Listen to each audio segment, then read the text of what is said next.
you always sign that thing that says, I acknowledge blah, blah, blah. And we all usually sign it. And unfortunately, I was one of those people who, for me, there ended up being a complication and it ended up being extremely serious. And so I found myself in the ICU for a week. And my family, in fact, came up from Florida. They all came up to see me. And I don't know, it was not looking good.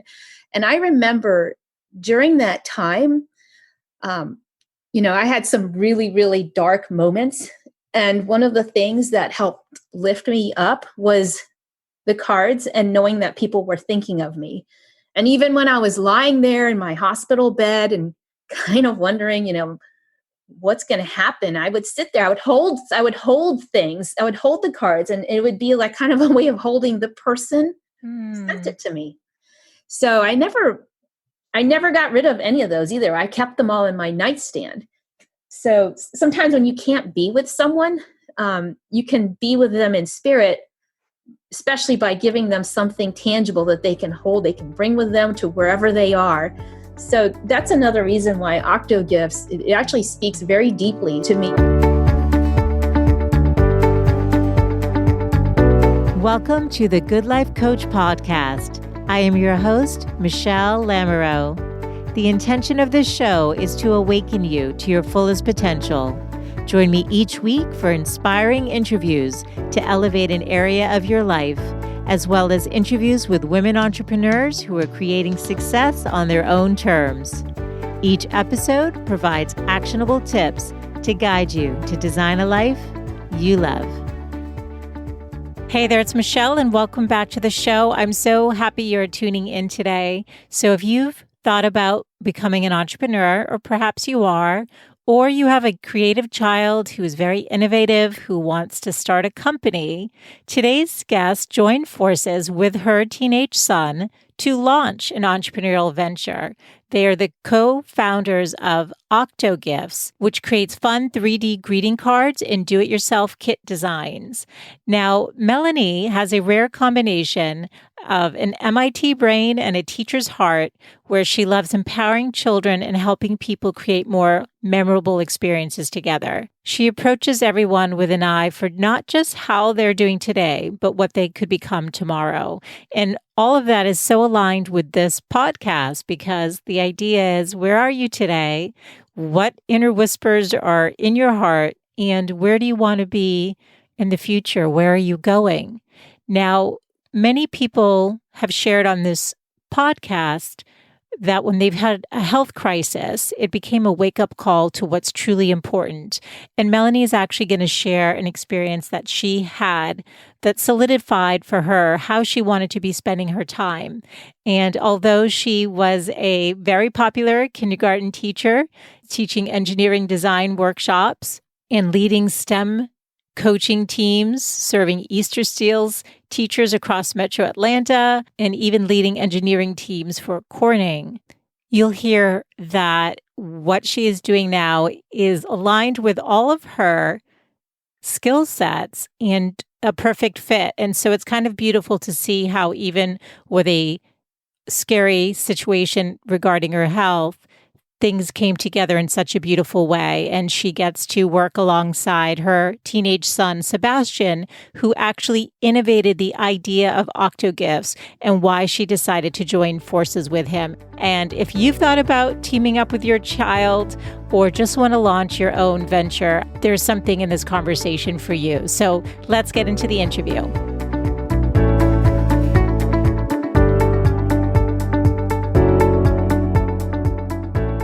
Hey, Melanie, thanks for joining me today. Thank you for having me. I'm thrilled to be here. Well, this is going to be a conversation about love, possibility, and innovation. And we were corresponding via email. I had sent out a newsletter about how I was feeling like my calling was really getting more aligned with love and possibility, and trying to figure out what that meant. And you wrote back and you said, I'm feeling the same. And so we've known each other from a past life. And so I have been following what you've been doing. And I was like, oh, you know what? Let's have this conversation, because I think a lot of people are tuning into what love means for them, what love looks like in their life, and what's possible. And so, you've got an interesting story. You've started a company with your son, and I would love for you to take us into what prompted you to do that and what the company is all about. Oh, well, thank you so much for this chance to share our story. And it is definitely, our company is all about love. I mean, now more than ever, we can't actually be with the people that matter to us. All we have is, and there's so much going on in the world right now. Love is what is pretty much keeping me, it's keeping me together and with it at this time. What Octo Gifts is about is it's about creating moments of joy with and for the people you love. So my son is 14. His name is Sebastian. We have 2 kids, and Sebastian's the younger one, and TJ's the older one. And this company is actually Sebastian's brainchild. And what Octo Gifts is about is he actually has created 3D greeting cards that you can make yourself, that they're fun to give. They're fun to make, fun to give, and fun to receive. So from the moment you start working on this card that you're actually going to give to someone else, love is involved because you're putting your own time and effort into something that you're going to give someone else. And then you give it to that other person, and they see that it's something handmade that you spent time on. So that makes them love it even more than like even the fanciest card from the high-end greeting card store. And then from the time that you give it to them, they usually they keep it because it's something handmade and it has a handwritten message from a person they love on the back. So they end up keeping it, and they're so unusual that our cards end up in the office or on a bookshelf in the living room. They don't get stuffed in a shoebox like most greeting cards, or even recycled or trash. They get kept. And then what happens then is someone else comes along, a visitor or someone stops by your desk at the office and say, "What is that?" And do you know what that does? It actually gives the person who received the card a chance to think about you yet again and explain, well, this came from, my daughter or my best friend or something. So then again, love enters the picture. And so it's basically a chance to brighten multiple people's day over and over and over again and remind them that they are thought of and they are loved. Well, tell us about the product then, or I shouldn't say the product itself as much as how it originated, because I know from reading the website and you sharing with me that there was an incident that prompted Sebastian to create this design. And I remember seeing what looked kind of like a cool gumball machine. So can you explain a little bit further? Sure. Okay, so Sebastian has never liked buying cards from the grocery store. He's always preferred to make his own gifts and his own cards. So when he was in 5th grade, he had a friend who would always come over, and this friend, I'm going to protect his privacy, but he loved candy, and he didn't really get a lot of it at home. But his mom was like, "Oh, well, if he comes over, yeah, he can have some." So anyway, every time he came over, he would always have an excuse to go in the kitchen. He'd say he was thirsty, but then we'd go in the kitchen and he's got his hand in the candy jar. So funny. So you're thirsty, huh? That we would kind of laugh, but I could, every time he came over, I could hear the glass lid of the candy jar being lifted and set back down. So we all just kind of started joking about it. Like every time he would come over, like, "Oh, make sure the candy jar's got candy in it." So anyway, when this friend had a birthday, his 11th birthday, I believe, Sebastian decided, "I'm going to make him his own candy machine." And he was not about buying one. He wanted to make one. So he went on YouTube and he tried to find a YouTube video that would show him how to do it, but he didn't find anything. So he said, "I'm just going to make it myself." So he ended up scrounging around in the recycling bin. He found this paper towel tube and an old candy box. And then he got a sheet protector from my office supply stash and the hot glue. And he just starts cutting and gluing things together, and he ends up making this candy machine out of these recyclables. And he said, "Look what I made." And he showed it to me. And then he said, and I'm going to put a message on the back. So he glues this piece of cardstock on the back, and it says, "Have a sweet birthday." Then he took a video of it because he was so proud of it. And then he gave it to his friend the next day at school. And he said that his friend just loved it. He thought it was the coolest thing ever. I mean, it wasn't like this plastic thing that you could just pick up at Target. It was something his friend made. So anyway, 3 years later, so we moved from Boston, and then, his friend and his family also moved from Boston. It's been 3 years and we're like 1,000 miles apart, but his friend still has the card. Oh. And usually when you move, you get rid of stuff, but I'm thinking, that's pretty special. It has survived a move, because that's usually when people get brutal and throw things out. So he kept it. And to this day, they're still in touch. But just the fact that he kept it after all this time, it means it's like a tangible reminder of a friendship and of a bond. So it goes beyond distance and time. And so that means a lot to Sebastian.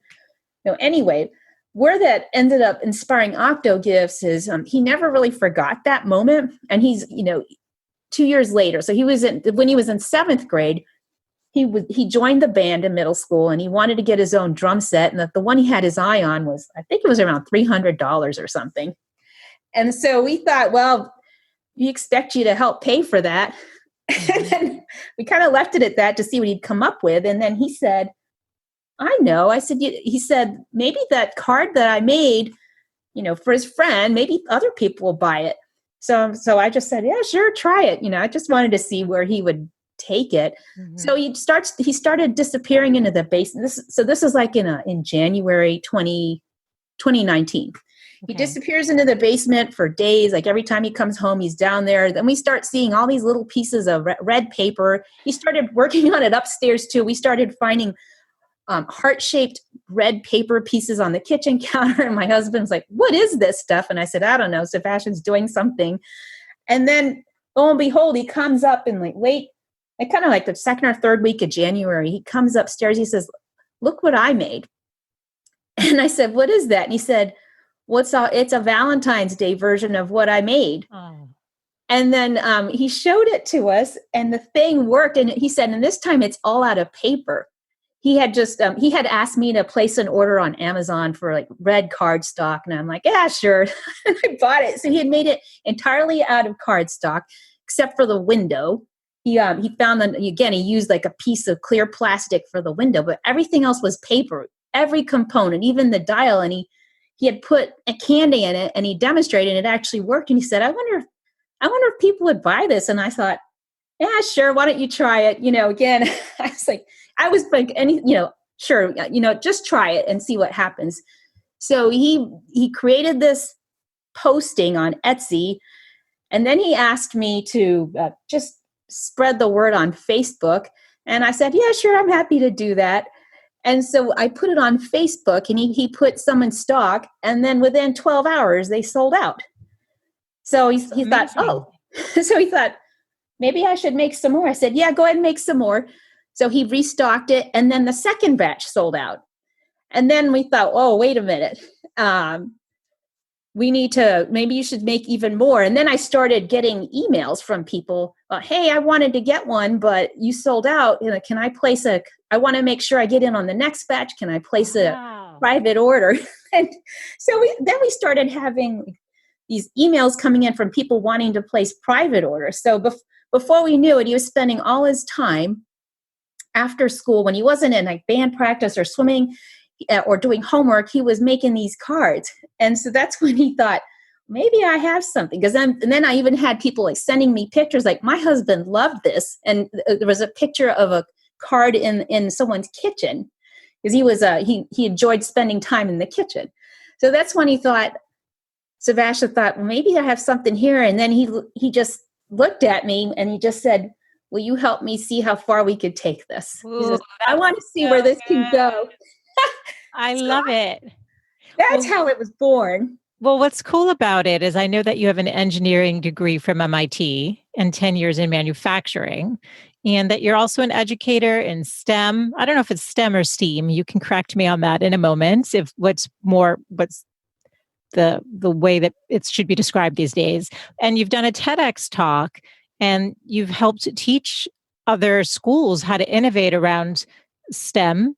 And so I'm just curious, how you have a very interesting background. How did those experiences kind of play into what you're doing now with your son in this company? Well, it just, to be honest, it's like this perfect storm of everything that has ever ignited my passion in the past, all combining at once with the people I love the most, my own family. Because when I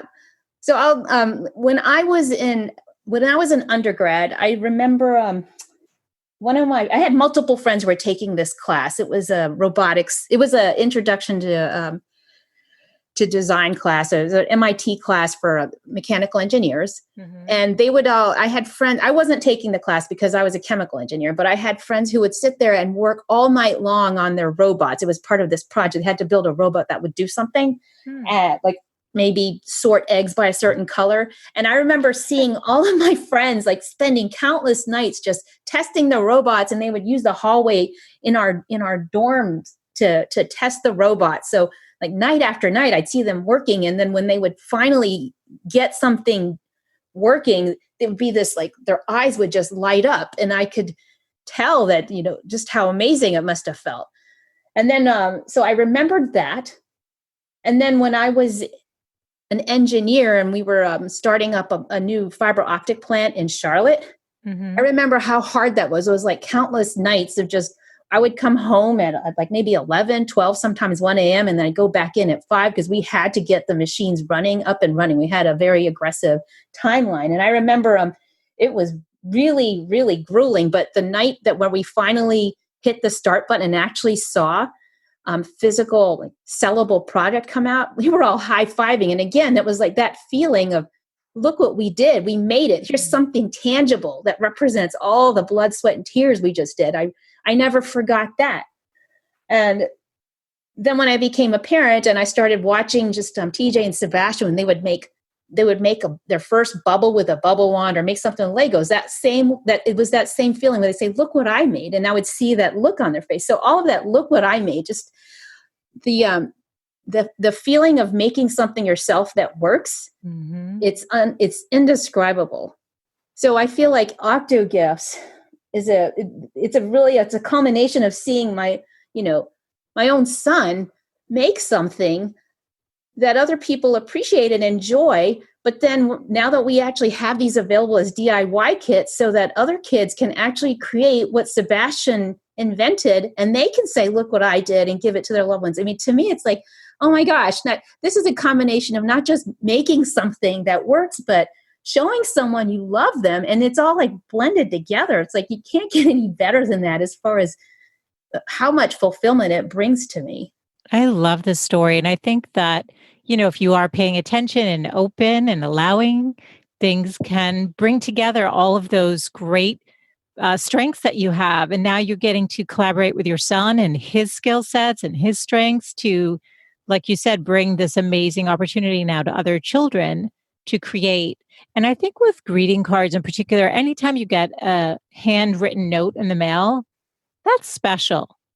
But to get something that's like, what he made for his friend, and now this custom made, gumball machine, or Valentine's, something that's more tailored, or you're the best mom. I've looked at the website, the different, very tailored products. It's meaningful. And now being able to make it yourself, like you said, a child can make that and give it to their parent, knowing that it carries extra weight. But I know for you, Melanie, that there was sort of, because you had a very successful career as an educator, as a teacher. And like I said, lecturing and teaching other schools how to do programs centered around STEM, which is what? Science, technology, engineering, and math. And math. What's the A? And that's art. Yeah, I would. I think they're both great acronyms, and they're actually some people feel very passionately, almost like Republican versus Democrat. It's STEM, no, it's STEAM. It's STEM. Well, that's why I asked you. I was like, there's probably some political thing here that I'm messing up. So we've now just referenced both of them, but that you had a personal challenge that helped you really get clear on how you want to be spending your time. Oh yeah, yeah. I'll say we had a health crisis come up in our family that, I won't go into the details, but I'll just say it was terrifying. And for our entire family, it threw us all for a loop, and it had all of us questioning, how are we spending our time? And, you just kind of realize that you can't take tomorrow for granted, and that you might think you have, oh, I'll get around to that next year, whatever. But really, you need to seize things now, because you might not get a second chance. I mean, I'm happy to say that, things are definitely better, and we're on the other side. But I'll tell you, there was one experience that I had that I'll share, because it kind of, it tells you about it. It sheds some light on why I'm so passionate about what I'm doing with my son. Back when this business was first starting to come together, I actually developed complications from a medical procedure that I ended up getting septic. I ended up in the hospital with sepsis. I was in the ICU for a week, and I was basically hanging on by a thread. And blood infection? Yes. Yeah. And I was terrified. I just, it was just, sometimes you can get an infection from just a simple procedure. You always sign that thing that says, I acknowledge blah, blah, blah. And we all usually sign it. And unfortunately, I was one of those people who, for me, there ended up being a complication, and it ended up being extremely serious. And so I found myself in the ICU for a week, and my family, in fact, came up from Florida. They all came up to see me, and I don't know, it was not looking good. And I remember during that time, I had some really, really dark moments. And one of the things that helped lift me up was the cards, and knowing that people were thinking of me. And even when I was lying there in my hospital bed and kind of wondering, what's going to happen, I would sit there, I would hold things, I would hold the cards, and it would be like kind of a way of holding the person who sent it to me. So I never got rid of any of those either. I kept them all in my nightstand. So sometimes when you can't be with someone, you can be with them in spirit, especially by giving them something tangible that they can hold, they can bring with them to wherever they are. So that's another reason why OctoGifts, it actually speaks very deeply to me, because I myself know how important it was to have something tangible, not just a text. I mean, I could pick my phone up and say, we're thinking of you, hope you're out of there soon, but that something I could hold. I don't know, there's something about holding something in your hand, Michelle, and having something you can look at with your eyeballs, something you can hold. And sometimes it'll even smell like the person. If they have a fragrance or perfume, you can sometimes, I remember my grandma used to sometimes spray her favorite cologne on cards, and I still have the cards she gave me. She's gone. So there's something about a physical manifestation, a physical object from someone you love that cannot be duplicated. Absolutely. I actually really appreciate you sharing that story. I think that that's going to be deeply moving for others, and especially in light of what's happening with this virus right now. And a lot of people, in these critical conditions and not even able to have family with them. I mean, it's just so horrible. But what you're saying about a text versus like the tangible card, it's the same thing. If somebody thanks you via email, that's very nice. It's always great. I think any form of gratitude or a note to say to somebody, I'm thinking of you, is deeply important. And we need to all be doing more of that. But when you get something in the mail that somebody took the time to handwrite or hand make, there's a whole other layer. I agree with you, where you do keep it. I have cards that best friends have sent with lovely notes, or cards from parents, whereas the email, goodness, I mean, our inboxes have thousands of emails, so they can kind of just get lost, even if you tuck them aside. But the card can be in a box or in your desk, and you can pull it out at any time. Or with the Octo Gifts, like you said, now it's on your shelf. Yeah. You can use it, you can engage with it. And it's like it's an actual visual reminder of the love of somebody who took the time to make it and give it to you. Absolutely. Absolutely. So what are the next steps? Where are you in terms of the product and next steps? Tell us more about the companies, where you're at. Okay. Yes. So I'm happy to say that Sebastian is already he actually ended up making triple what he made. And on all of 2019, he's already made it in 2020. Wow. And we're continuing to go. We're still small potatoes. We're still very small, but the growth is just exciting to watch. And I think it's been super inspiring for Sebastian too, to see his efforts pay off. We started out with fully assembled cards, and that was what we thought we were going to be offering. We still offer that, but through the process of customer discovery, where we learned what people's problems were and where their pain points were, we realized that there was a huge market for in-person, hands-on activities that families could engage in together. Parents were sick and tired of watching their kids staring at their phones on the couch and everybody doing their own thing. And they were like, you know what? I am just so tired of seeing her on her phone. And I want to do, we try to do puzzles together, or my son and I do Legos when I get home from work. I kept hearing that over and over again during the customer discovery process. And then when people would find out that Sebastian actually made these cards, it's like, why don't you make that a kit? I would love to make a card with my child, and maybe we could give it to her grandma. So that's when we realized there was growth potential in DIY kits. So as a result, we've actually pivoted away from fully assembled cards being the mainstay, and now we're focusing on growing the kit. Sebastian and I spent a ton of work last year and early this year developing DIY kits, and that, when we released that, is what enabled us to grow as much as we did. And so what we're going to do is we're continuing to focus on that and finding more channels for kits. Not only more channels for kits, but more ideas for kits, and also more markets, because there's definitely a lot of potential out there for the kits. What's the age range?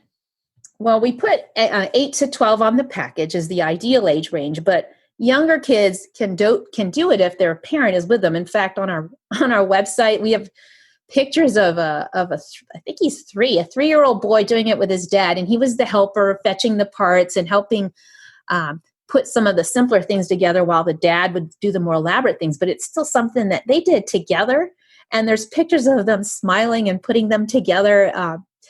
So even young kids can do it if they're scaffolded with an adult helper.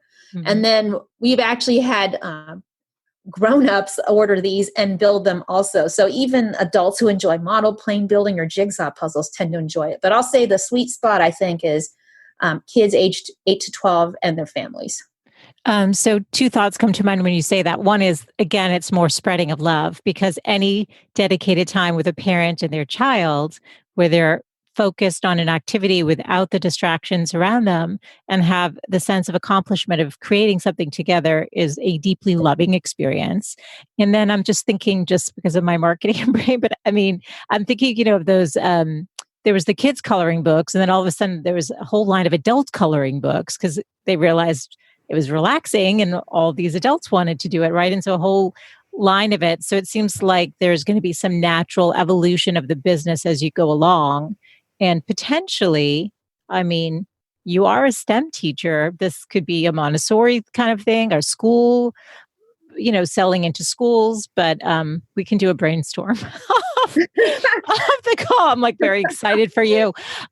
So, I think a lot of people have ideas, but not everyone, I'd say most people don't follow through. That's part of the reason I have the show, just to show what's possible. And this is a great example of what's possible. You're very much in the early stages of the beginning of an entrepreneurial business. And it's exciting, and it has its ups and downs, because any entrepreneur knows that. I have 2 questions. One is, how many hours a week are you guys putting into this? And can you share some stories of some challenges and successes? Sure. I would say I'm putting in probably 40 hours a week on this or more. I actually left a full-time corporate job because of the health crisis that we talked about. I just needed to be there 100% for my family. So that actually ended up freeing me up too to do this. So not only did it provide, the guess the breathing space that we needed to get out of what we were in. But then during that lull is when this all cropped up, and Sebastian ended up stumbling upon this business opportunity. And I happened to, I was no longer tied to that job. So I've been able to actually really immerse myself in it. And Sebastian's involved in it too. I would say 20 hours a week, 10 to 20 hours a week. And the reason the split is so different is, to be honest, he's the idea guy, and I do what he calls the boring stuff, but there is a lot of boring stuff. I'm the one who basically does all the taxes, the paperwork, the business paperwork, everything that is unsexy and unfun, that doesn't involve cutting and gluing and building something cool in the basement. So that is hilarious. So he's kind of, okay, so he's CEO. And you're chief operating officer. Pretty much. Co-founders. But that's okay. You're both using your skill sets and where your zones of genius are, which I think is a good thing. Did you patent it? Are you in the process of patenting the idea? Yeah, we actually have 2 patents pending. Wow. So they take a while to go through. So at the moment they're still pending, but I'm excited to say that yes, we have 2 in the works. How old is Sebastian now? He's 14 now. Okay. Yeah, he was 13 when we filed when we submitted the first application. Okay. And so when did you officially launch the company? I mean, would you call it just that first trial where all of a sudden you sent out that email on Facebook? Would you say that was sort of the unofficial launch of the company, or the official launch? I would say it was unofficially. I guess we tested the waters back it was January 2019. And then by spring of 2019, I filed the paperwork to actually get a business license. Well, what advice would you give to a parent? They don't even need to do the business with their child, actually. If a kid has an idea, what advice would you give about supporting a child who wants to innovate and or do what you two are doing, do a business together? Any advice you can give around that? I'll say one of the most helpful things to us has been the relationships that we've formed with other child and parent entrepreneurs or other child entrepreneurs. For example, there is a young man, his name is Bo, and he lives in Georgia. His full name's Bo Shell, and actually he's been featured in numerous publications, but he wanted to start his own, I think, ice cream business when he was 7 or 8. And now he's 15, and he actually owns a brick and mortar ice cream shop in Athens, Georgia. So he has not only made his dream come true, but he went from one of those mobile carts, a push cart that you would see at a football stadium, all the way to a brick and mortar business. And so Sebastian and I actually went to his shop, and we got a chance to talk to the family, and just really hearing the stories from others. And getting to know others who are doing what you're doing has been really helpful to us. And of course, there are stories you can Google online and find articles, but there's nothing really like knowing someone in the flesh who's going through it. And then if you have a question, you just call them up or you email them and say, "Hey, how are you dealing with this?" Mm-hmm. Mm-hmm. And so, what advice would you give to other people? Would it be to reach out to other people who are in the same boat, because they may not know people like you have? You sounds like you source them, but just to get started. So I think one of the things you can do, there's Gary Vaynerchuk. I know that he has videos that are meant to inspire kids to start their own businesses. So I would wait. Does he have videos where he's not swearing? The ones that I saw, he wasn't swearing. They were definitely okay. Okay, because I've seen his Instagram account and there's a lot of profanity. So I think he's great. I'm just okay. Okay. No, yeah. I think I would start with there's a couple of names I can throw out there, because I also follow these people who actually have resources around supporting child entrepreneurs. So Gary Vaynerchuk is one, and then I think Adam and Matthew Toran, they wrote a book called, I think, Kid Entrepreneurs. We got a copy, and I do believe they have a social media presence as well. But I know we have the book. Okay. So it was helpful for just getting an idea of the basics. Mm-hmm. And what about, I feel like if this is really something that the kid is doing, they have to really be committed to it. It can't be the parent saying, hey, let's do this. It just seems to me, would you agree? It really needs to be something that the kid feels driven to do and wants to see through. It has to be a true passion and Yes. commitment. Absolutely. I would say that is very true. And I'll be honest with you. So that's been one of the things that, has been a learning opportunity for both me and Sebastian, because he is super passionate about ideation and coming up with things that he thinks other children will enjoy, but he is not passionate at all about other things, like for the example, operations. Yeah, like creating the SOP, the operating manual for how you actually make this. It's super dry. Push this button, blah blah blah. So I tend to take that's actually my wheelhouse, and it's part of what I did for 10 years as a manufacturing engineer. Was to create things that were extremely easy to understand and follow, so you could produce a consistent product. So. It does have to be something the child wants to do. So the way that we've done it, we've divided is so Sebastian works on what makes him excited. I work on what makes me excited and also what I'm good at. And we try to split it up that way, because trust me, like if I had said, this is your thing and you need to do this, I think it would probably have, it would have just gone down in flames like early. So you have to find what they're excited about and then try to keep them excited about that thing, so that they'll just keep that fire burning to keep creating. So he's excited, very excited about the next products that we're planning to release. And I just let him go to town there. And then I take on the more like boring stuff. So the business side and getting it. And the SOPs, for anyone who doesn't know, the standard operating procedures is what Melanie's talking about. I think that a lot of people don't start because they are afraid it won't be perfect, or they're afraid of failing. And then, like you said, they don't release the article they've written, or, try to produce it because they're afraid that it's not done. It never feels done. I mean, and I'm guilty of this. That I wrote my book and then I rewrote my book. I rebranded it. I rewrote the title. I'm like, well, it could be. And you know what? The truth is, I could probably rewrite that another 5 times if I picked at it enough. At some point, you have to trust that the messages will resonate, and it'll be, that it's worthy of the publication and it needs to be released and to move on to the next creative project. But what advice can you also give around mindset? What do you think the mindset needs to be in order to be successful? You have to have, number one is a belief in yourself. When no one else believes in you and they think your idea is completely crazy, you have to believe in it. And then you have to surround yourself with people who are supportive.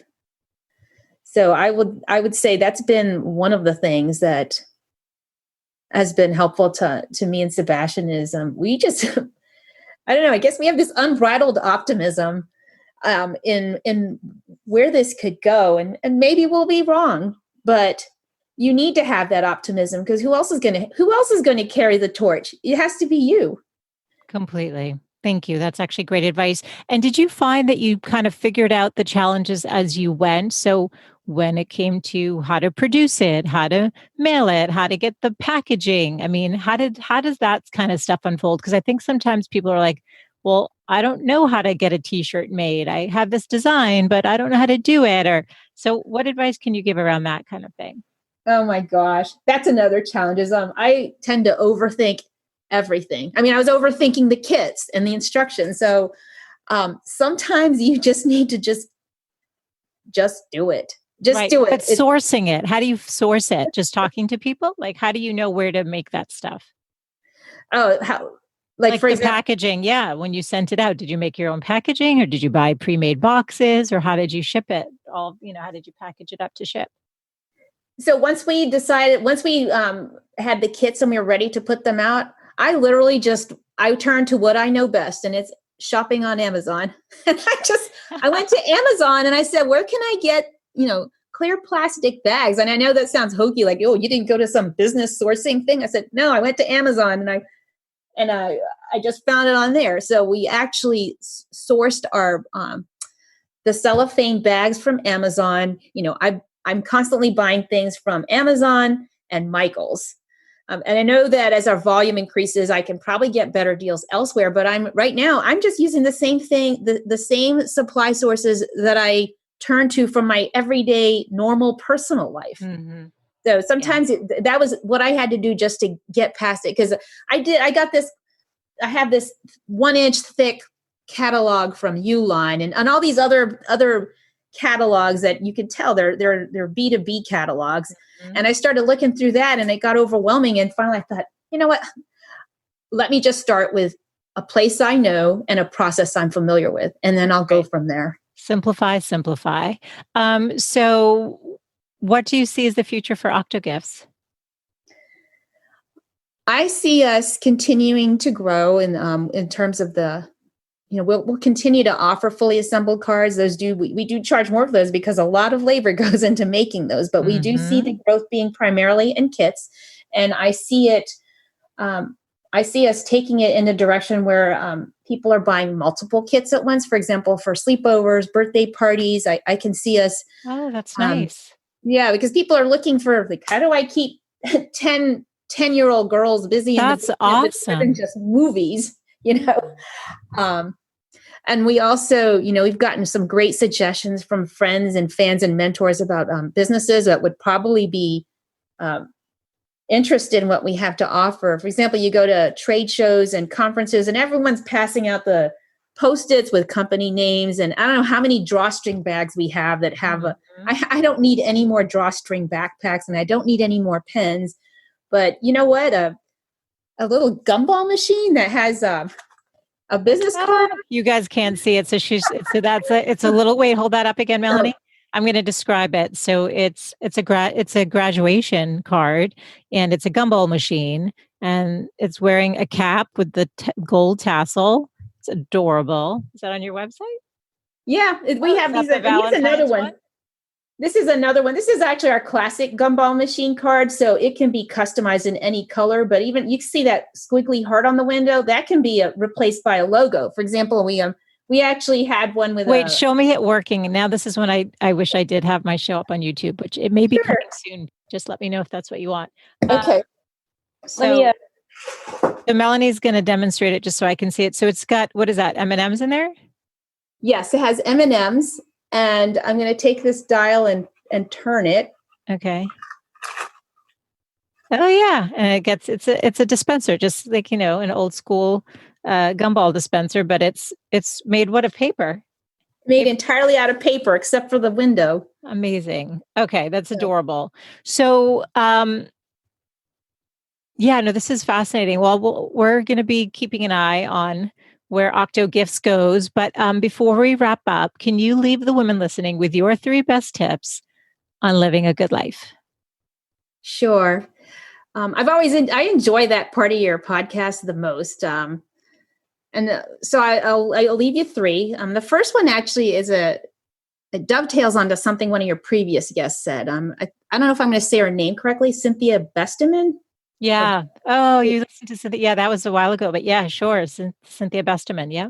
Yeah. She said it, one of her 3 takeaways, it's never too late to start something new. It makes you feel younger. So I'm actually going to adopt that as one of mine. I totally agree with her. So that's number 1. Mm-hmm. I'd say never stop creating and teaching because they don't just feed your mind and soul. They're also your way of leaving a footprint on the world. It's a legacy you can leave behind.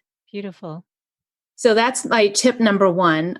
Tip number 2 would be to just believe in yourself and surround yourself with people who believe in you. Now, say you do need at least 1 or 2 Eeyores to keep things real. I mean, you need someone to keep things real, but I can't stress enough how important it is to just make sure that you have people around you who kindle your excitement in what's possible. And not just squelch it. And hopefully this show helps in that regard to some degree. Absolutely. Hearing your story. So, okay, number 3? So the third one is actually It's to connect the dots. And I'm borrowing that from Steve Jobs because he gave an amazing commencement speech at Stanford where he talked about, so here's the quote he said, I'm going to read it directly. He said, you can't connect the dots looking forward. You can only connect them looking backward. So you have to trust that the dots will somehow connect in your future. You have to trust in something, your gut, destiny, life, karma, whatever.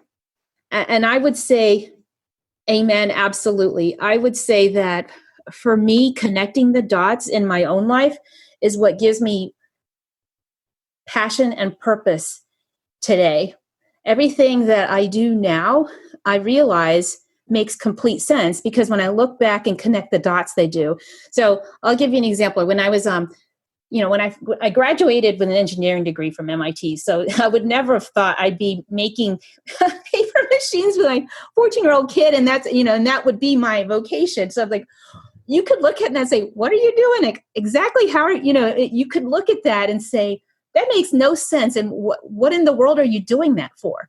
But if you actually take a step back and you strive to look back in your life at the dots, you realize that there is often meaning in seemingly disparate events in your life. And if you connect them, you actually get the sense that I am doing what destiny called me to do.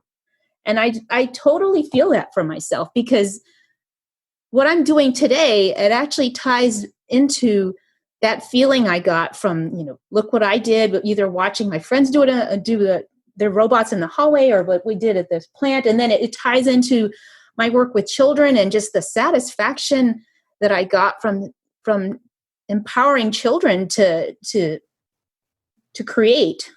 And then seeing that I'm working with my son to do the same. Everything, it looks like on the surface, nothing makes sense. And I've had this jumbling path through life. But then when you look back and you actually connect the dots, you realize it makes total sense. It does. It makes total sense. And it's a beautiful story. And I'm very grateful that you came on to share it with us today. Melanie, where can people learn more about you and OctoGifts? Where can I direct them? Our website is OctoGifts.com. And you can reach me at info@OctoGifts.com or reach out to me on LinkedIn. I welcome LinkedIn connection requests. We also have a Facebook page. It's at OctoGifts1. And on Instagram, we're at Octo.Gifts.